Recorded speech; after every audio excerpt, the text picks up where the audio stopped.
नमस्कार, prime time exclusive में आपका बहुत स्वागत है। आपके साथ मैं हूं सऊद मोहम्मद खालिद और अब वक्त हो गया है चुनावी प्राइम टाइम का, जिसमें बात यूपी की उस सियासी जंग की जो कि बहुत दिलचस्प होती जा रही है। कहीं इंसाफ और बदले के मकसद से दो बेटियां आमने सामने हैं, तो कोई सम्मान की खातिर सियासी मैदान में ताल ठोक रहा है। और उत्तर प्रदेश में 2022 का यह चुनाव एक प्रयोगशाला की तरह बन गया है। बहुत से ऐसे उम्मीदवारों को टिकट दिया गया जिनका ना तो कोई सियासी वजूद है और ना ही कोई राजनीतिक तजुर्बा ही। ऐसे में सवाल ये कि राजनीतिक दलों का ये प्रयोग आखिर कितना कामयाब होगा।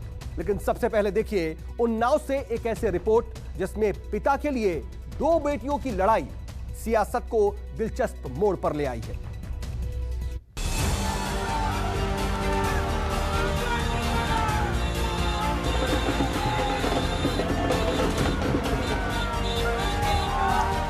मैं बताना चाहती हूँ, मैं उन्नाव रेप पीड़िता, ग्राम माखी, थाना माखी, जिला उन्नाव की निवासी हूँ। लड़की हूँ, सच सबके सामने लाने के लिए मैं भी लड़ सकती हूँ। उत्तर प्रदेश के उन्नाव से इस वक्त दो बेटियों ने अपनी आवाज बुलंद कर रखी है।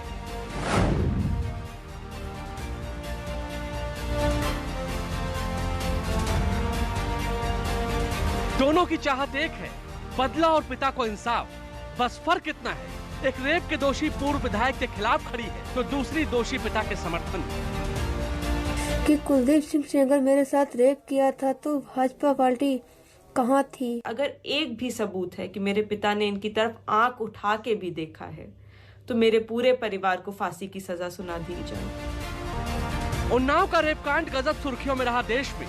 बीजेपी के पूर्व विधायक कुलदीप सिंह सेंगर का नाम भी शायद ही आप भूले हो। अब चुनावी बयार में उन्नाव की चर्चा फिर जोरों पर है और वजह है कांग्रेस महासचिव प्रियंका गांधी का एक बड़ा कदम।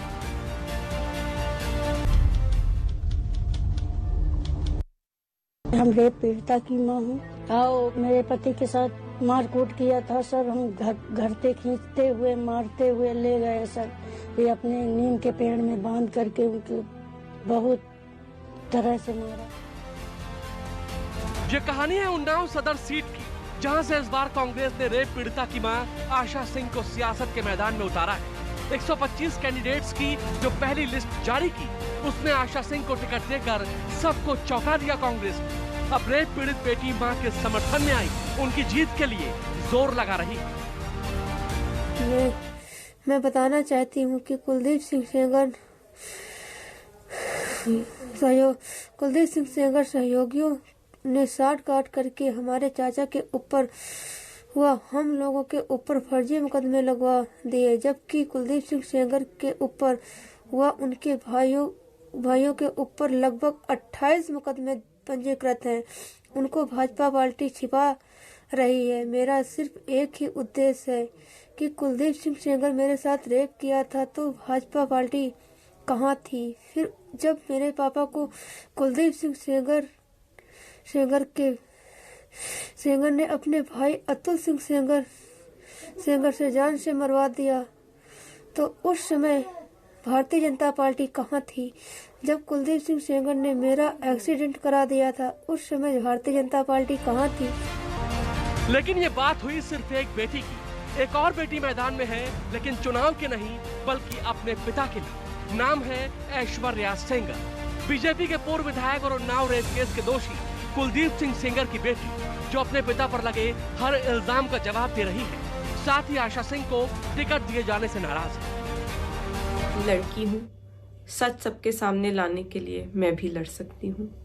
जिन माँ बेटी को आपने टिकट दिया है उन पे 420 नकली टीसी बनवाने का मुकदमा दर्ज है। उसी में उनकी जमानत भी अभी खारिज हुई है। जिस परिवार को आपने टिकट दिया उन पे दर्जनों से अधिक मुकदमे उन्नाव में ही दर्ज हैं।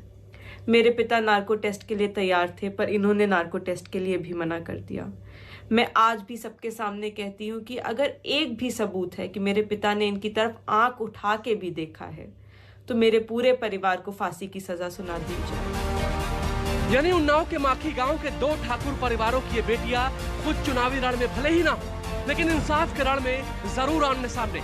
कांग्रेस का दावा है कि उन्नाव में जिनकी बेटी के साथ बीजेपी ने अन्याय किया, अपने न्याय का चेहरा बनेंगी, लड़ेंगे भी और जीतेंगे भी। एक और चेहरा है जो उत्तर प्रदेश में चुनाव के बीच सुर्खियों में है, जो इंसाफ की एक बहुत बड़ी लड़ाई जीतने का सिंबल बन चुका है। नाम है सीमा कुशवाहा।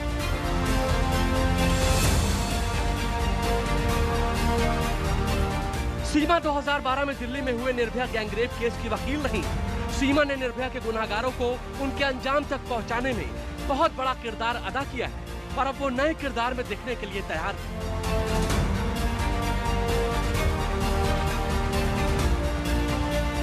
सीमा ने 3 दिन पहले मायावती की बहुजन समाज पार्टी का दामन थाम लिया। ये तस्वीरें उसी वक्त की।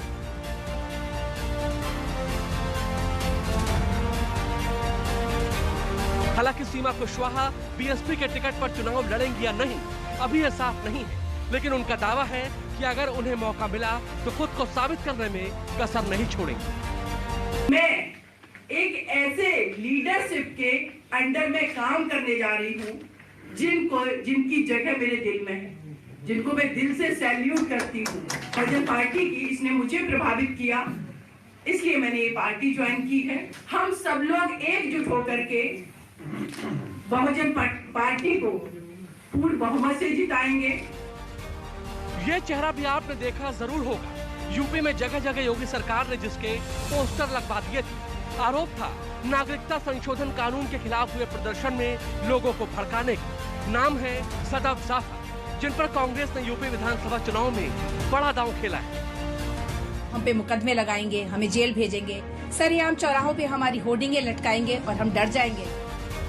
सदफ जाफर का आरोप है कि उन पर जो मुकदमे दर्ज हुए वो झूठे थे। अब वो इंसाफ की मांग करते हुए लखनऊ सेंट्रल से कांग्रेस के उम्मीदवार हैं। यानी इस बार उत्तर प्रदेश का चुनावी रण बहुत दिलचस्प है। बहुत से ऐसे चेहरे हैं जो न्याय के नाम पर सियासी मैदान में हैं, लेकिन लोकतंत्र की अदालत में जनता का फैसला क्या होगा, ये 10 मार्च को ही पता चलेगा। Bureau report, news 24। और अब बात धाकड़ों पर दांव की। दरअसल यूं तो यूपी चुनाव में सीधी टक्कर बीजेपी और समाजवादी पार्टी में ही नजर आ रही है, लेकिन कांग्रेस पार्टी प्रियंका गांधी के नेतृत्व में लड़की हूं लड़ सकती हूं का दांव खेलकर फ्रंट फुट पर ही दिखाई दे रही है। कांग्रेस ने पहले 40% महिलाओं को टिकट देने का ऐलान किया और फिर कथनी को करनी में भी तब्दील कर कई चौंकाने वाले नामों का ऐलान भी कर दिया। आइए आपको दिखाते हैं यूपी के चुनावी रण में उतरे कुछ ऐसे चेहरे जो कि विरोधियों के सामने नजर जो आ रहे हैं वो कमजोर जरूर दिखाई दे रहे हैं, लेकिन उनकी चुनौती को कोई भी हल्के में लेने की भूल नहीं करेगा।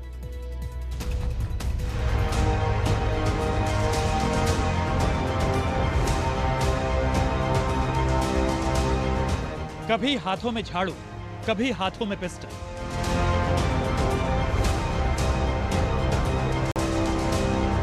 कभी ट्रैक्टर की सवारी, कभी कार ड्राइविंग।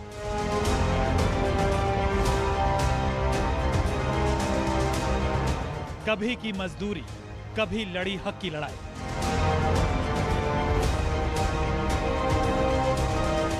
और अब बुलंदशहर की सयाना सीट से चुनावी मैदान में हुंकार भरने उतरी हैं पूनम पंडित। हरियाणा की मशहूर डांसर सपना चौधरी के बाउंसर के रूप में करियर की शुरुआत करने वाली पूनम पंडित को कांग्रेस ने चुनावी मैदान में उतार दिया है। उन्हें बुलंदशहर की सयाना सीट से उम्मीदवार बनाया गया है और पूनम अपनी इस नई पारी को लेकर बेहद जोश में है। गरीबों को दूर नहीं करेंगे, हम गरीबी को दूर करेंगे, हम समस्याओं को दूर करेंगे, हम समस्या वालों को दूर नहीं करने के जैसे ये कर दे में। तो अगर जो हमारे वहाँ के फिलहाल में विधायक है, अगर उन्होंने ये समस्याओं का समाधान किया होता तो आज शायद हमें नहीं आना पड़ता। ये बड़ा दिलचस्प होगा कि किसानों की बेटी किसानों का सम्मान लेके आ रही है, ठीक, देश की बेटी बेटियों का सम्मान लेकर आ रही है, उन युवाओं की आवाज लेकर के आ रही है जो इन्होंने बेरोजगार कर रखे। गरीब और किसान परिवार से आने वाली पूनम ने एक वक्त पर मजदूरी की।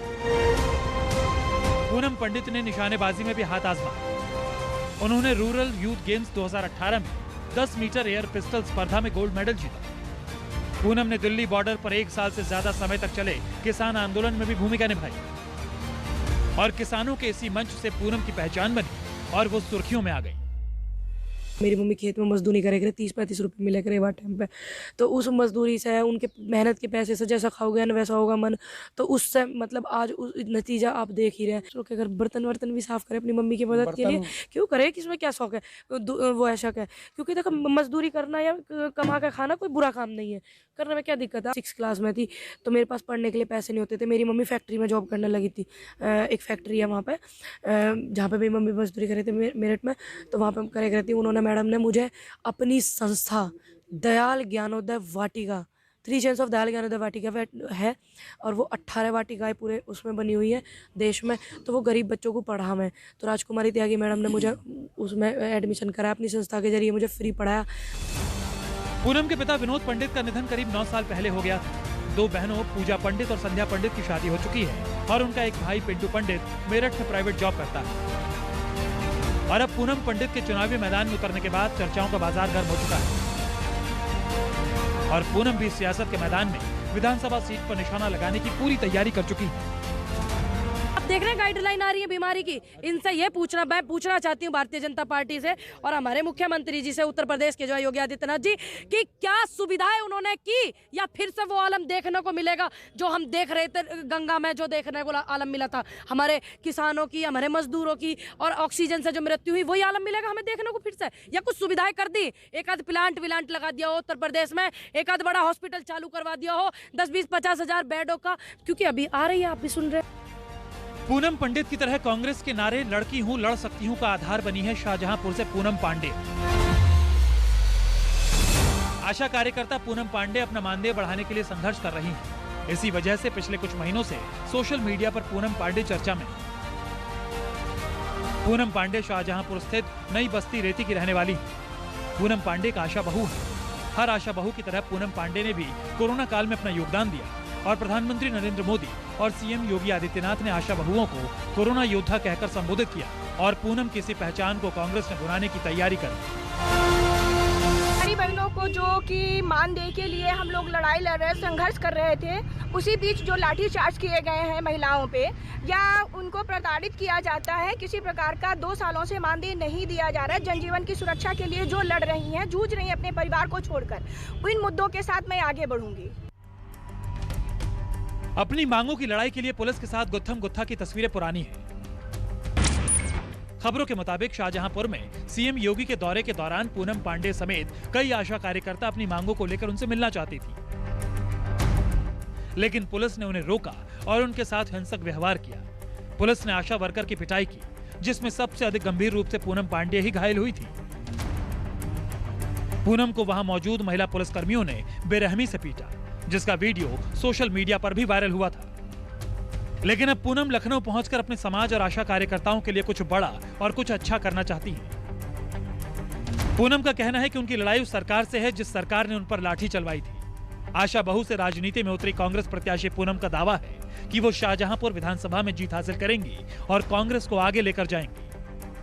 तरीके से हर संभव प्रयास रहेगा मेरा कि मैं महिलाओं के लिए हर प्रकार से खड़ी रहूं। पूरी तरीके से चुनौती का मैं सामना करूंगी। हर बहन, हर युवा नेता, मजदूर वर्ग, सबके साथ मिलकर मैं उनका सामना करूंगी डटकर चुनौती के साथ। पूनम पंडित और पूनम पांडे की तरह कांग्रेस की तरफ से एक और चौंकाने वाला चेहरा है मोहम्मदी विधानसभा से रितु सिंह। पंचायत चुनाव के दौरान रितु सिंह के साथ हुए अभद्र व्यवहार ने पूरे प्रदेश को गुस्से से भर दिया था।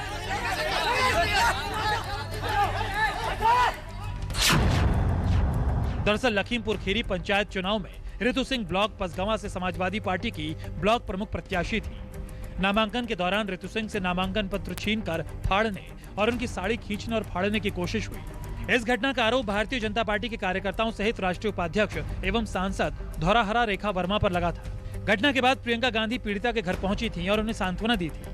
और अब रितु सिंह को प्रियंका गांधी के सांत्वना देने और मुलाकात करने के मायने निकलकर सामने आ चुके हैं।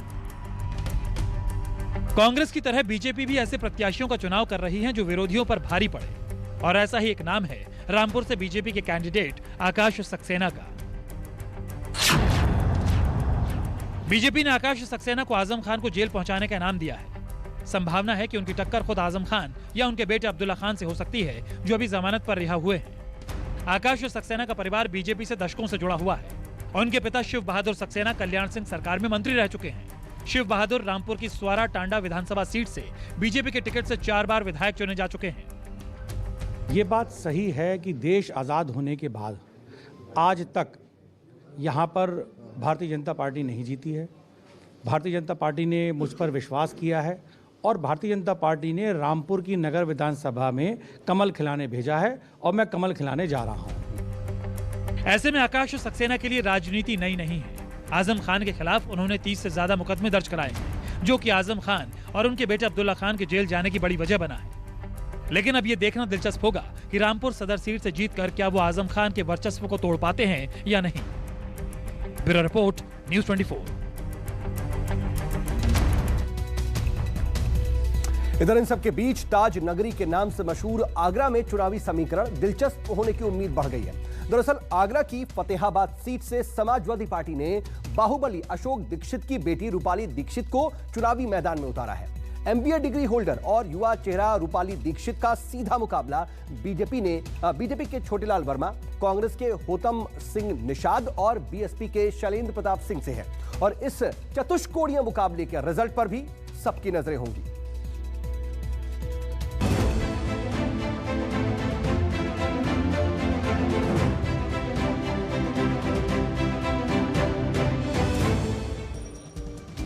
सिस्टम में आ चुके जकड़न को खत्म करने के लिए चुनावी मैदान में उतर गई हैं बाहुबली की बेटी। मैं कोशिश करूंगी ये जो जकड़ है ना उस सिस्टम में, उस जकड़ को हट जाए और 1 to 1 सिस्टम हो जाए। चुनाव में जीत को लेकर रूपाली दीक्षित कॉन्फिडेंट हैं, लेकिन ओवर कॉन्फिडेंट नहीं। आपको मैं कॉन्फिडेंट हूँ, but I don't want to be over confident, but मैं कॉन्फिडेंट हूँ कि फाइट त्रिकोणीय होगी, उतनी अच्छी रहेगी। आगरा विधानसभा की फतेहाबाद सीट पर मुकाबला कड़ा भी है और रोमांचक भी। मेरे लिए तो दोनों ही प्रत्याशी मजबूत। समाजवादी पार्टी ने फतेहाबाद विधानसभा सीट पर एक ऐसे चेहरे को उतारा है जिसकी न कोई राजनीतिक पहचान है, न कोई राजनीतिक रुतबा। ये रूपाली दीक्षित हैं, जिन्हें अखिलेश ने बड़े बड़े महारथियों को मात देने का जिम्मा सौंपा है।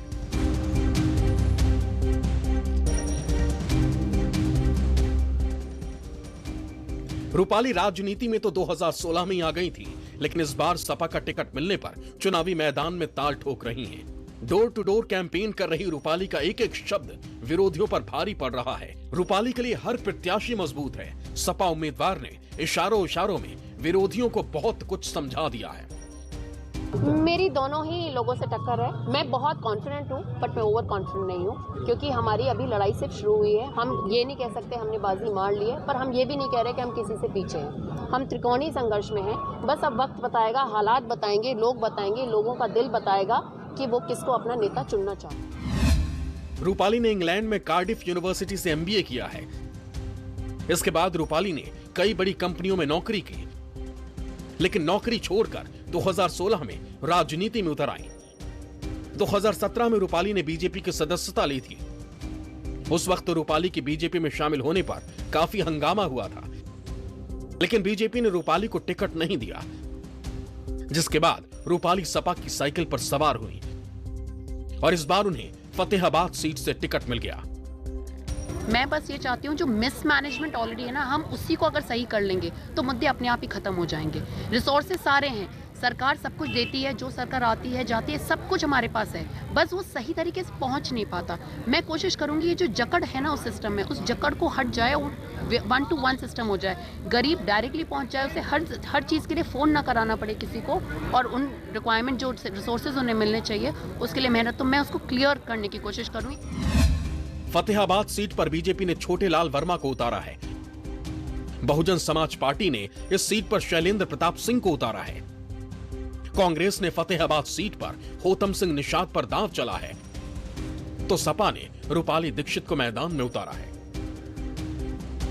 रूपाली की असली पहचान बाहुबली और गैंगस्टर अशोक दीक्षित है, जो उनके पिता हैं। बाहुबली अशोक दीक्षित भले ही 2 बार चुनाव नहीं जीत पाए, लेकिन जेल में बंद अपने पिता का सपना पूरा करने का जिम्मा अब रूपाली ने अपने कंधों पर उठा लिया है। मूल रूप से फिरोजाबाद के रहने वाले बाहुबली और गैंगस्टर अशोक दीक्षित के खिलाफ अलग अलग थानों में 4 दर्जन से अधिक मामले दर्ज हैं। फिलहाल अशोक दीक्षित हत्या के एक मामले में उम्र कैद की सजा भी काट रहे हैं। अशोक दीक्षित इसके पहले फतेहाबाद विधानसभा सीट से 2 बार चुनाव भी लड़ चुके हैं, लेकिन उन्हें चुनाव में जीत हासिल नहीं हो सकी थी। इस बार उसी फतेहाबाद विधानसभा सीट से समाजवादी पार्टी के टिकट पर उनकी बेटी चुनावी मैदान में उतर रही है। फतेहाबाद सीट पर रूपाली को टिकट मिलना भी बड़ा दिलचस्प रहा है। इस सीट पर पहले अखिलेश यादव ने राजेश शर्मा को टिकट दिया था, लेकिन अखिलेश यादव के पास राजेश शर्मा का फीडबैक काफी कमजोर रहा, जिसके बाद समाजवादी पार्टी ने मजबूत प्रत्याशी की तलाश शुरू की। इस सीट पर रूपाली दीक्षित ने भी दावेदारी की थी। ऐसे में पार्टी की ओर से राजेश शर्मा की जगह पर रूपाली के नाम पर मुहर लगा दी गई। फतेहाबाद सीट पर आर पार की लड़ाई है। सामने भले ही बड़े बड़े दिग्गज हैं, लेकिन रूपाली ने सबको चौंकाने की कसम खाई है। Bureau report, news 24।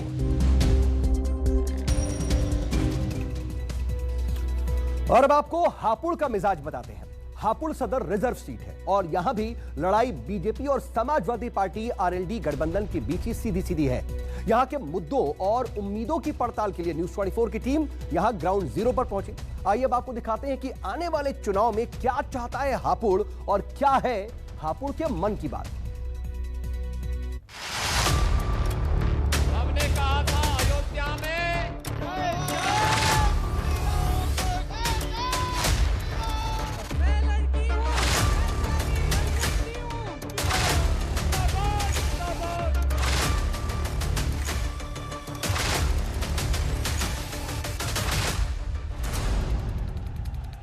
यूपी में विधानसभा की लड़ाई इस बार साम दाम दंड भेद से कहीं आगे निकल गई। यहां हर पार्टी का अलग जनाधार है, हर सीट का अलग समीकरण है, हर सीट पर दिलचस्प लड़ाई है। असली मुकाबला बीजेपी और सपा आरएलडी गठबंधन के बीच नजर आ रहा है। यूपी के लोगों के मन में क्या चल रहा है, इसी को जानने के लिए न्यूज़ 24 संवाददाता पल्लवी झा हापुड़ पहुंची।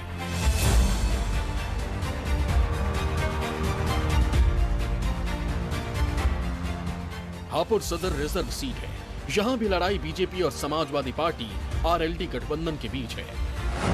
हापुड़ सदर में करीब 3,45,000 मतदाता हैं, जिन्हें इस बार यहां के उम्मीदवारों की किस्मत का फैसला करना है। हापुड़ विधानसभा में 3 सीटें हैं, हापुड़ सदर, धौलाना और गढ़मुक्तेश्वर। इस विधानसभा सीट की जनता इस बार चुनाव को लेकर क्या सोच रही है, ये बताएंगे। पहले हापुड़ विधानसभा सीट के जातिगत समीकरण को समझिए। हापुड़ सदर में मुस्लिम वोटर करीब 80,000 हैं, जबकि अनुसूचित जाति के 82,000 वोट हैं। जाट 50,000, वैश्य 30,000, ब्राह्मण 21,000, त्यागी 10,000, ठाकुर क्षत्रिय 8,000, सैनी 6,000, पंजाबी 5,000, यादव 3,000 और अन्य करीब 35,000 वोटर हैं। उत्तर प्रदेश में चुनाव है और ऐसे में सियासत अपने चरम पर है और इसीलिए भी हर जगह पर राजनीति की चर्चा हो रही है, चाहे वो गली नुक्कड़ ही क्यों ना हो।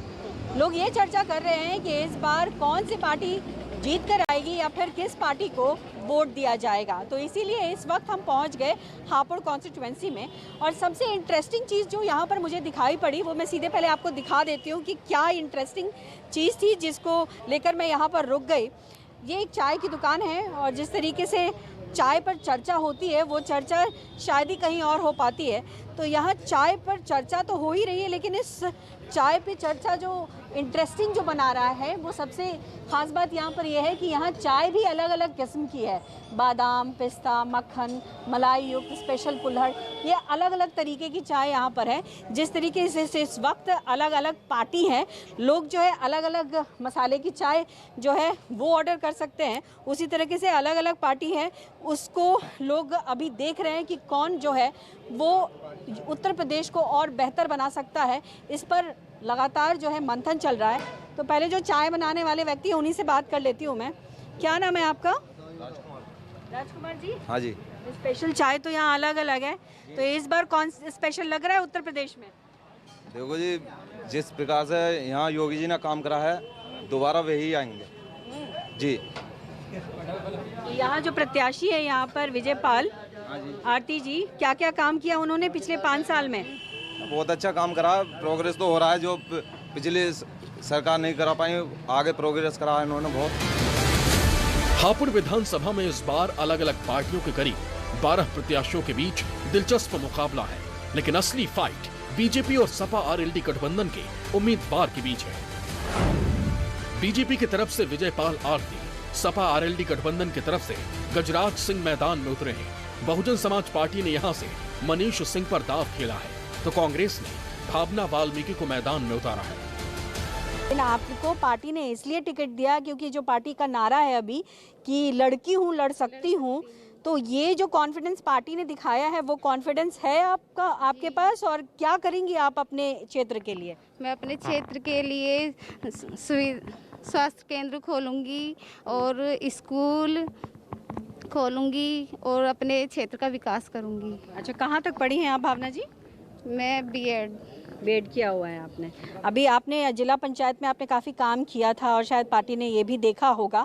क्या क्या किया था आप लोगों ने काम? आपने कहा कि स्कूल खोलेंगी, हॉस्पिटल खोलेंगी, ये तमाम चीज़ें करेंगी, लेकिन एक बहुत मुश्किल होता है कि इन सब चीज़ों को सबको एक साथ कर पाना। तो सबसे पहले की क्या प्रायोरिटी होने वाली है आपकी, और पंचायत में आपने क्या क्या काम किया हुआ है? अभी हमारा सड़क का निर्माण और नालों का निर्माण हो रहा है, और अभी ये लागू हो गई है इलेक्शन कमीशन वाली, तो इसकी वजह से अभी कुछ नहीं हो पाया है। अभी ये खत्म होगा जैसे ही वैसे ही काम। लेकिन क्या उम्मीद है, कितनी लग रही है उम्मीद कि बस कांग्रेस यहाँ से जीत पाए? नहीं, कांग्रेस यहाँ से 100% जीतेगी, ये हमें पूरी उम्मीद है, और हम पार्टी को बहुत आगे लेके जाएंगे। काफ़ी समय से तो कांग्रेस यहाँ दिखी नहीं। काफ़ी समय से हम नहीं थे ना, अब हम आ गए तो जरूर कुछ ना कुछ दिखाएंगे। हापुड़ में चुनाव से पहले माहौल पूरी तरह से बदला हुआ नजर आ रहा है। चाय की दुकान हो या चौक चौराहा, हर जगह दिल और दिमाग में इलेक्शन की चर्चा है। सबकी अपनी अपनी राय है, हर किसी की अपनी अपनी पसंद है। कौन आ रहा है यहाँ? तो जो चाय इस वक्त जो बना रहे हैं उनका तो कहना है कि भाई भाजपा दिख रही है उनको, योगी जी दिख रहे हैं, उनको स्पेशलिटी नजर आ रही है। आपको स्पेशलिटी नजर आ रही है भाजपा में या किसी और पार्टी में नजर आ रही है? बीजेपी आएगी। बीजेपी से बहुत फायदा दिया हम जैसे गरीब लोगों को, बहुत फायदा। बिल्कुल सही है। तो भारतीय जनता पार्टी की सरकार फिर दोबारा 350 प्लस के साथ दोबारा आएगी। क्यों आएगी? इस बार मुस्लिम समाज भी भारतीय जनता पार्टी को वोट देगा। पंचायत रोड में कितना विकास हुआ है, कराया उन्होंने अपनी साइड, किया है। यहाँ कौन सा विकास किया उन्होंने, बताइए। कह रहे हैं आप सड़कें अच्छी नहीं है। देख लो, सारा सब कुछ बुलंदशहर रोड, कॉलोनी के जितने भी रोड हैं सारे सब कुछ टूटे पड़े हैं। आपके हिसाब से कौन अच्छा काम करेगा इस? करेगा गजराज सर करेंगे। क्या सोचते हैं? अखिलेश आएगा। अखिलेश आएंगे जी जरूर। क्यों? क्योंकि योगी जी ने कुछ नहीं करा। हापुड़ के मिजाज को समझने के लिए न्यूज़ 24 संवाददाता पल्लवी झा ढौलाना के सबली गांव पहुंची। यहाँ भी हर जुबान पर बस चुनाव की चर्चा है। घर की रौनक बड़े बुजुर्गों से होती है, और जब चुनाव की बात चल रही हो तो बड़े बुजुर्गों की जो राय है बहुत ही अहमियत रखती है। इसीलिए इस वक्त मैं ढौलाना सीट के सबली गांव में पहुंच गई हूं, और यहां पर मैंने काफ़ी लोगों को देखा, खासकर कि बड़े बुजुर्ग यहां पर बातचीत कर रहे थे, तो मैं यहां ठहर गई और उनसे चुनाव को लेकर गपशप करने के लिए अब हम तैयार हैं। आइए बात कर लेते हैं। आप क्या सोच रहे हैं, क्या लग रहा है, योगी की अखिलेश? देखो जी, योगी की ही बात है वैसे तो, नहीं सॉरी, अखिलेश की। दिमाग में कुछ, जुबान पे कुछ क्या चल रहा है, स्पष्ट बोलिए। हाँ। सीट हाँ। इनकी निकलेगी, योगी की। योगी की निकलेगी। योगी। काम हुआ है आपके क्षेत्र में? काम हुआ सगलाई, और आज बताओ होली तक राशन फ्री, चना फ्री, दूध फ्री, सगले काम फ्री, और मालिक वो भी दे रहा रुपया भी। ऐसा तो किसी राष्ट्रपति ने कराई ना। विकास का कुछ नहीं हुआ है। ये जो इन्होंने इसने किया था, जो बसपा सरकार ने पहले, या उनके अधूरे कामों को पूरा किया है, या इसका जो अखिलेश जो न किया है उनको पूरा किया है। जो किया है या कुछ दे रहा है वो तो ये है कि भाई नाज बट रहा है, ये चीज़ बांट रहे हैं, लेकिन उसके बदले में गैस के बढ़ा रही है, बिजली के बिल बढ़ गए। जहाँ तक विकास की या मतलब वोट की बात है, अभी पीछे लॉकडाउन लगा, और लॉकडाउन में सब घर पर रहे ना रहे, बिल्कुल खाने को भी नहीं मिला, मतलब लोग बाग परेशान हो गए, रोजगार बिल्कुल खत्म हो गया, और बिल बिजली का बराबर आता रहा, दुगना उस पर कोई रोशनी डाली। जब लॉकडाउन लगा, पब्लिक परेशान है, खाने को नहीं मिला तो बिजली का बिल तो रोकना चाहिए ना चाहिए। अब गरीब आदमी कहाँ से लाके देवे जी। बसपा की भी अच्छी पकड़ है और मेन मुद्दा है बेरोजगारी और महंगाई मुद्दा है। महंगाई पर, बेरोजगारी पर ध्यान देवे सरकार। धौलाना में 1,50,000 मुस्लिम वोटर हैं। ठाकुर क्षत्रिय करीब 70,000, दलित 50,000, ब्राह्मण 20,000, यादव 8,000, जाट 7,000, जबकि अन्य करीब 45,000 वोट हैं। हापुड़ की तीनों विधानसभा सीटों पर मुकाबला इस बार बेहद दिलचस्प है और इसकी वजह है वोटर की अलग अलग राय। मुकाबला कड़ा है। हापुड़ के विकास का जिम्मा इस बार जनता किसके हाथ में सौंपती है, ये 10 मार्च को पता चलेगा। और जाहिर तौर पर मुद्दे यहाँ पर अलग अलग हैं। कई जो युवा वर्ग हैं उनके मुद्दे अलग हैं, जो घर के बड़े हैं उनके मुद्दे अलग हैं। तो मुद्दे अलग अलग हैं, लेकिन जो नतीजा है वो 10 मार्च को ही साफ होगा कि किसके पाले में जनता जो है गेंद डालती है। कैमरा पर्सन कलिकांत झा के साथ पल्लवी झा, सबली गांव, न्यूज़ 24। और इस वक्त एक अहम खबर आपको बता दें। दरअसल न्यूज़ 24 की editor in chief Anuradha Prasad से खास बातचीत में सपा पार्टी के अध्यक्ष अखिलेश यादव ने कांग्रेस के समर्थन वाले बयान पर बड़ा बयान दे दिया है। और अखिलेश ने इस इंटरव्यू में कहा है कि प्रियंका गांधी का धन्यवाद, लेकिन सपा को किसी के समर्थन की जरूरत नहीं पड़ेगी और पार्टी खुद 400 सीटें ला सकती है। सपा के बहुमत से सरकार बनने जा रही है, उन्होंने ये बात कही। अच्छा, मैं अभी परसों प्रियंका गांधी का इंटरव्यू कर रही थी और प्रियंका गांधी ने कहा कि अगर ऐसा हुआ कि हमें उनको सपोर्ट करना पड़ा तो हम करेंगे। उन्होंने बड़ी क्लियर कट बोला कि हम अखिलेश जी को सपोर्ट करेंगे, हम समाजवादी पार्टी को सपोर्ट करेंगे, क्योंकि हमें बीजेपी नहीं चाहिए। मैं उनका धन्यवाद देता हूं और धन्यवाद के साथ साथ मैं कहूंगा कि समाजवादी पार्टी को और समाजवादी पार्टी के गठबंधन के लोगों को जो सीटें मिलने जा रही हैं, शायद किसी के सहयोग की जरूरत नहीं पड़ेगी। आप इतने मतलब उससे कैसे कह सकते हैं? मैं इसलिए कह रहा हूं कि पहले चरण से ही जीत होना शुरू होने जा रही है। बीजेपी घबराई हुई है, बीजेपी के लोग गली गली घूम रहे हैं, विपक्ष के लोगों पे पाबंदी लगा रहे हैं, विपक्ष के लोग प्रचार न कर पाए और खुद बिना मास्क के प्रचार कर रहे हैं। लेकिन आप इस तरीके से कह रहे तो आपने कोई एक आकलन तो किया होगा कि आपको कितनी सीट्स आ रही है? जो पिटाई तो नहीं कहूंगा, एक विधायक की हुई, लेकिन जिस तरीके से उत्तर प्रदेश की माताएं बहनें या किसी संबंधित विभाग से लोगों ने डिप्टी सीएम को दौड़ा लिया, अगर डिप्टी सीएम के साथ ऐसा व्यवहार हो जाए और जनता आक्रोश हो जनता के अंदर, तो हो सकता है, मैंने जो पहले दिन कहा कि गठबंधन और समाजवादी पार्टी 400 सीटें भी जीत सकती है। लेकिन एक बात बताइए कि आपने 2017 में आपको 47 सीटें आई, आप बहुत भी बढ़ जाएंगे, 100 बढ़ जाएंगे, लेकिन उनकी अगर घट भी जाएंगी तो 100 घट जाएंगी, फिर भी सरकार तो उनकी ही बनती है, बीजेपी की ही बनती है। जब पिछला चुनाव जो समाजवादी पार्टी जीती थी, जिस समय समाजवादी पार्टी की सरकार थी, तो मैं सदन में देखता था भारतीय जनता पार्टी के भी 47 विधायक थे और कभी कभी जो उपस्थिति थी 10-12 की उपस्थिति होती थी, जो 47 से 324-25 तक पहुंच सकते, तो हम 47-50 से नहीं 400 पहुंच सकते। वही जनता जिसको सपने दिखाए थे भारतीय जनता पार्टी ने, आज वही जनता परेशान है भारतीय जनता पार्टी से कि इन्होंने किसानों की आय दोगुनी क्यों नहीं की, खाद नहीं मिल रही है, जानवर खेतों को बर्बाद किए दे रहे हैं, जानवर के एक्सीडेंट से जान जाए। पूरे देश में सांड के टक्कर से किसी की जान नहीं जा रही है, केवल उत्तर प्रदेश है जहां सांड के टकराने से या सांड के सींग से लोगों की जान जा चुकी है। अभी तक मेरे पास 70 से ज्यादा की सूची है और 5 साल की न जाने कितनी बड़ी सूची होगी। सोचिए जिन्होंने जिम्मेदारी ली। बट आपने अपने लिए टारगेट 400 कुछ ज्यादा नहीं रख लिया, कुछ थोड़ा ज्यादा, थोड़ा कम कर सकते हैं? नहीं, 400 टारगेट कम नहीं है। मैं देखता हूं 47 से 324 जीत गए, झूठ बोल करके। और कितना झूठ बोला इन्होंने। नमस्कार, मैं हूं मानक गुप्ता। अगर आपको हमारा ये वीडियो पसंद आया हो तो इसे लाइक और शेयर जरूर करें और हां, हमें सब्सक्राइब और फॉलो करना ना भूलें ताकि आप देश और दुनिया की कोई खबर मिस ना करें। तो जुड़े रहिए हमारे साथ और देखते रहिए न्यूज़ 24।